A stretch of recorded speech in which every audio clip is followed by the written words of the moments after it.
Hi guys, and welcome to the bonus chapter. Now you may have noticed when we first went to place trades and look at the Kraken homepage, there is a drop down list of every single crypto you can buy on Kraken.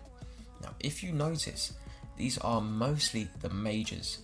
Very similar to Forex where you have the majors and minors. Here we have the main cryptos, most popular, and then you also have altcoins. Now although some of these are altcoins, they are the most popular traded in the current cryptocurrency market. So Kraken usually keeps the main traded and largest market cap cryptos on their platform.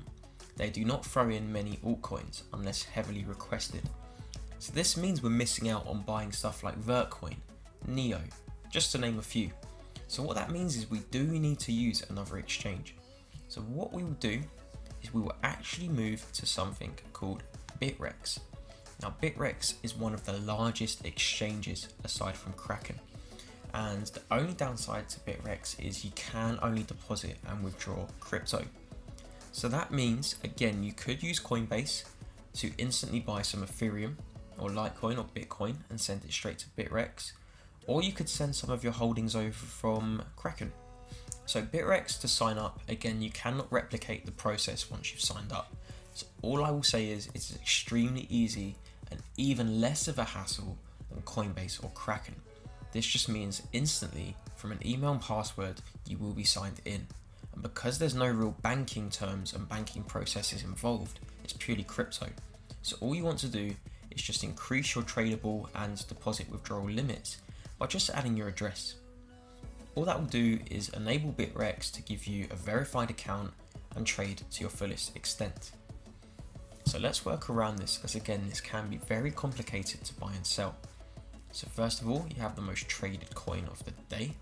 Again, I have actually never heard of this coin personally, and this just shows how cryptocurrency works. These new coins are coming out every day, whether from ICOs or just out of nowhere, almost from thin air. And these coins are doing 151% in a day. Now you may never know to catch these coins, but somehow, somewhere, manipulation is happening and people are buying up these coins, and most likely 99% of the time these coins will be back down to 0% by the day after. So you have three options, I believe, and that is Bitcoin market. So you can trade your Bitcoin for everything available here. There are 10 pages of almost every single cryptocurrency you could imagine. As you can see, this does give you a lot more flexibility with what you can actually buy and sell. Again, we have the Ethereum market. So again, this is exactly the same as above, yet you're trading the cryptos for Ethereum instead of Bitcoin. And then we have the USDT, which is the crypto equivalent of the US dollar. Although currently USDT, which stands for US dollar Tether, is not currently pegged to any real currency. So I would actually stay away from this, as it does seem like a great store of value when the market may be falling. However, USDT is not pegged to any real currency and has no backing, so it is currently worthless in my opinion. So I would stick to Bitcoin and Ether, as it is also a lot faster to trade. So what you can do as well, for example, if I go to my wallet, you can view your wallet from here. As you can see, I have some Neo in my wallet. I have 20.35 with a current value of around 602 USD. Now the current price today has fallen almost 10%. Again, very standard for cryptocurrencies. I do not care.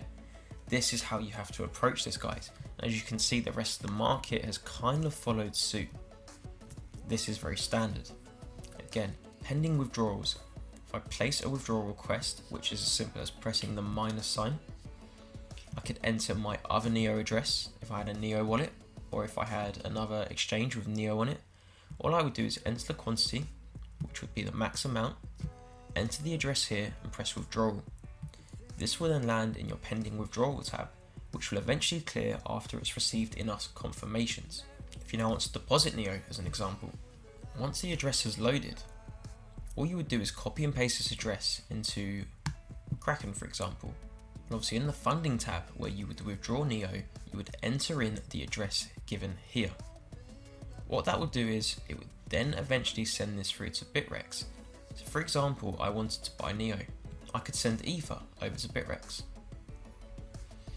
All I would do is go to deposit, withdraw, go to Ether. I would then select an address, and as you can see I have many addresses, including my Bittrex one. All I would do is enter, for example, 10 Ether, go to Ether, which you can simply find from here by typing Ethereum, go to plus. You would then have the Ether address. So of course I already have this set up, and as you can see this ends in B917. So if I go back to this, you can see B917. The address is already saved. By pressing send on Kraken, this would then send this to pending deposits, where after enough confirmations, which I believe is around 6, this would then be available in your account. And all you would do is go to Bittrex, go to the Ethereum market as you're currently holding Ethereum. Let's just say, for example, you wanted to buy Bancor. This is where it gets confusing. So if you follow the guidelines, and guys, remember, please keep taking note. Buying Bancor. So of course we don't want to sell Bancor, we want to buy. If I had F in my account, of course it would say 10F. All you would do is press max. So obviously if you had 10F, you would buy the max amount of Bancor that your 10F could buy you. You would then go to price. You then have 2 options. Well, you have 3 options, but although you ideally should be choosing the top 2. Now, if you're fast enough, you could get your Bancor at the latest price offered here in the order book. This is very similar to the Kraken Crypto Watch interface. However, there's no graphics, and this is obviously moving very fast. So what I would actually do is I would select the bid price, then I'd press buy Bancor. Now of course I do not have funds, so I'm not going to press confirm. But what this would do is this would place your order of 0 Bancor in this case, would place your order straight into the order book in the bid book. So of course if you're done last, you will have to be very lucky. But if you place bid, your order is now in the bid book and it should clear almost instantly. And that is pretty much it. So for example, I'll use my NEO now. Seeing as I currently have some NEO, I'll show you what it would look like to sell the NEO. Although I will not be selling, I will show you anyway. So you go to sell NEO. All of my NEO units are now available. I would want to sell the max, which is all of them. I would then choose the bid price. This would get me 0.11483 Bitcoin. Again, press sell.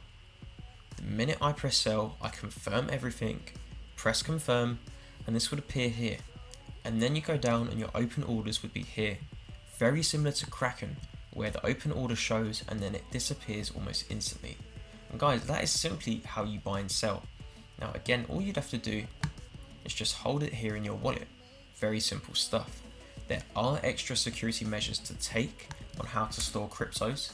You cannot store all of them in a certain way. However, for the main, like Ether, Ripple, Litecoin, Bitcoin, you can store them on a very special and very protective device. I will be covering that in a chapter in itself.